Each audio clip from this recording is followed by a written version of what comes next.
But ہم تو بات کر رہے تھے ٹینشن ٹرمپ کی، تو ذرا آپ کو کچھ اپڈیٹس دے دیں کہ ایران امریکہ میں چل کیا رہا ہے. اب دوبارہ سے سیز فائر تو ہوا تھا، بٹ یہ سیز فائر اب ولنریبل ہوتا ہوا نظر آ رہا ہے. اسکرمشز شروع ہو گئے ہیں پھر دوبارہ سے ایران پر. آپ کو بتائیں کہ امریکی صدر ڈونلڈ ٹرمپ نے دھمکی دی ہے کہ ایران پر مزید سخت حملے کریں گے، اور ٹرمپ نے دعویٰ یہ کیا ہے کہ گزشتہ روز ایران کے باعث 22 جہاز تباہ کیے. امریکی صدر ڈونلڈ ٹرمپ نے کہا کہ ایران سے بات چیت مکمل ہو چکی ہے، صرف معاہدے پر دستخط کرنے. اب ایک طرف وہ کہہ رہے ہیں کہ ایران پر مزید سخت حملے کریں گے، ایک طرف کہہ رہے ہیں 22 جہاز تباہ کیے.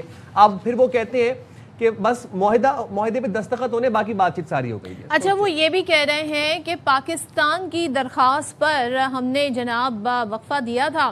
وزیر اعظم اور فیلڈ مارشل کا انہوں نے ایک بار پھر ذکر کیا ان کے کہنے پر جنگ بندی کی، اور وزیر اعظم اور فیلڈ مارشل میرے بہت اچھے دوست ہیں. وزیر اعظم اور فیلڈ مارشل کے حوالے سے انہوں نے کہا کہ وہ اب بھی جنگ روکنے کے لیے کام کر رہے ہیں، ایران کے ساتھ با مقصد معاہدہ چاہتے ہیں. بھائی میں جو با مقصد ہے نا، اس کا مقصد ٹو بی آنیسٹ جاننا چاہتی ہوں. پھر سیز فائر کی جو خلاف ورزی ہوتی ہے نا، یہ تھوڑی سی سچویشن کو کافی زیادہ گمبھیر بنا دیتی ہے. اچھا، وہ یہ کہتے ہیں ایسا معاہدہ چاہتے ہیں کہ ایران کا ایٹمی ہتھیار کا راستہ رک جائے، اور ڈیل کے قریب تھے لیکن ایران بے وقوف لوگ ایران میں بیٹھے ہیں. یہ ڈونلڈ ٹرمپ صاحب کی آپ کو پتہ نا، ان کا لینگویج کا تھوڑا ایشو ہے، وہ کچھ بھی بول دیتے ہیں، صحافیوں کو پتہ نہیں کیا کیا کہہ دیتے ہیں. تھوڑا نہیں کافی زیادہ مسئلہ ہے، اور ایران رک رہا ہے. دیکھتے ہیں معاملات کہاں جاتے ہیں. ایران کو اب ایک اچھی ڈیل کر لینی چاہیے. اچھا، کل ایک صحافی نے ڈونلڈ ٹرمپ صاحب سے سوال پوچھا، کہنے لگے how do you find this morning the numbers about inflation. تو کہتے ہیں I love inflation. Donald Trump صاحب کہہ رہے ہیں انہیں انفلیشن سے محبت ہے. مطلب یہ امریکہ کے باعث صدر ہوں گے جنہوں نے انفلیشن یعنی کہ جو مہنگائی ہے نا افراط زر، اس پہ. مجھے آپ یہ بتائیں کہ ڈونلڈ ٹرمپ صاحب تو یہ بھی کہتے ہیں کہ میں UN کو نہیں مانتا، وہ تو یہ بھی کہتے ہیں کہ یہ انوائرمنٹ فرینڈلی ہونا کچھ نہیں ہوتا، ایکو سسٹم، یہ گرین انرجی گرین ریولوشن، وہ اس میں بلیو بھی نہیں کرتے. تو ڈونلڈ ٹرمپ کا تو ایک الگ لیول پہ ان کا دماغ چلتا ہے، اور ان کے بیانات کو میرے خیال سے لوگوں نے سیریس لینا بھی چھوڑ دیا ہوا ہے after that phase that episode, جہاں پہ انہوں نے وہ جو AI سے بنی ہوئی جو ٹویٹس تھیں وہ کرنا شروع کی تھیں ٹروتھ سوشل. ان کے بیانات کو اس لیے سیریس لیا جاتا ہے because he is president of America. اور دوسری بات یہ، اب کچھ بھی ہے جیسے بھی ہے، لوگ ان کو لے کر آئیں تو فیصلے تو انہوں نے کرنے ہیں. اب جنگ بندی پہ معاہدے کے دستخط ہو جائیں گے تو سب سکھ کا سانس بھی لیں گے. اور یہ بات شاید ٹرمپ کو ریئلائز کرنا بہت ضروری ہے کہ ان کی بونگی باتوں کی وجہ سے عالمی مارکیٹ میں خام تیل کی قیمتیں اپ اینڈ ڈاؤن ہو رہی ہیں. تو یہ بات اگر وہ ریئلائز کر لیں کہ پوری دنیا کی معیشت جو ہے وہ ان کے بیانات پہ ایک ٹویٹ کے اوپر اور ایک میسج کے اوپر اوپر سے نیچے ہو رہی ہے، تو بڑی اچھی بات ہوگی. ایرانی صدر مسعود پزشکیان صاحب یہ کہتے ہیں کہ ایران خطے میں نہ جنگ نہ امن کی موجودہ صورتحال سے آگے بڑھنا چاہتا ہے. تہران میں تقریب سے وہ خطاب کر رہے تھے، اور مسعود پزشکیان نے کہا کہ جنگ یقینی طور پر ملک کے مفاد میں نہیں، تاہم اگر کوئی ایران کی عزت، سرزمین یا خود مختاری کی خلاف ورزی کرنے کی کوشش کرے گا تو ایران ہرگز ہتھیار نہیں ڈالے گا. اور یہ تو جو موقف ہے نا، یہ ایران کا ڈے 1 سے کہ ایران کسی قسم کے دباؤ میں نہیں آئے گا اور کسی قسم کی ڈس رسپیکٹ برداشت نہیں کرے گا. یہی چیز تو ہے ڈونلڈ ٹرمپ کو پریشان کیے ہوئے ہے. جب بھی ورنہ تو آپ کو پتہ ہے امریکہ تو ایک بات کہہ دیتا تھا، اس کے آگے کسی کی ہمت اور جرت نہیں ہوتی تھی آگے سے کچھ کہنے کی. یہاں تو ایران نے جی دن میں تارے دکھا دیے ہیں. اور خیر اسپوائلر موجود ہے اسرائیل، اس کو نہیں بھولنا چاہیے. ڈونلڈ ٹرمپ اچھی خاصی ڈانٹے بھی لگا رہے ہیں اسرائیل کو. اچھا، ایرانی نائب وزیر خارجہ کاظم غریب آبادی کہتے ہیں کہ امریکی اپاچی ہیلی کاپٹر کو جان بوجھ کر نشانہ نہیں بنایا، اور خطے میں کشیدہ صورتحال کے باعث اس نوعیت کے واقعات غیر ارادی طور پر بھی پیش آ سکتے ہیں. یعنی کہ کوئی کہنا ہے ہم نے جان بوجھ کے نہیں کیا، اب بائی مسٹیک ہو گیا ہوگا، فرینڈلی فائر جسے کہتے ہیں وہ والی سچویشن ہو گئی ہوگی. وہ جس طرح سے کویت نے فرینڈلی فائر میں ان کے جہاز گرائے تھے during the war. Moving forward جناب، آپ کو بتائیں کہ ایرانی وزیر خارجہ عباس اراغچی کا ترک اور سعودی ہم منصبوں سے ٹیلی فونک رابطہ ہوا ہے. ایران پر امریکی جارحیت کی تفصیلات سے انہوں نے آگاہ کیا. عباس اراغچی نے کہا کہ ایران ہر جارحیت کا پوری طاقت کے ساتھ جواب دے گا، اور خطے کے تمام ملک اپنی سرزمین ایران کے خلاف استعمال ہونے سے روکیں. کسی بھی ملک کی تنصیبات ایران کے خلاف استعمال ہوئیں تو انہیں نشانہ بنائیں گے، اور اپنے دفاع کے لیے حملوں کی جگہ اور جارحیت کے لیے استعمال ہونے والے اڈوں کو نشانہ بنایا جائے گا. چلیں جی، بات کر لیتے ہیں اس حوالے سے. پھر ہمارے ساتھ موجود ہیں قومی سلامتی امور اور بین الاقوامی سلامتی امور کے متعلق سید محمد علی صاحب. تھینک یو سو مچ سید محمد علی بات کرنے کے لیے. پہلے تو بتائیے گا، اب ہم دیکھ رہے ہیں کہ روز بروز کوئی نہ کوئی خبر آتی ہے جو ایسکلیشن کی طرف جا رہی ہوتی ہے، کوئی ایسی اسکمش ہو جاتی ہیں، لیکن پھر بھی معاہدے کی بات ہوتی ہے. اب ڈونلڈ ٹرمپ صاحب ایک دن دھمکی لگاتے ہیں، دوسرے دن کہتے ہیں بہت قریب ہے معاہدے کے.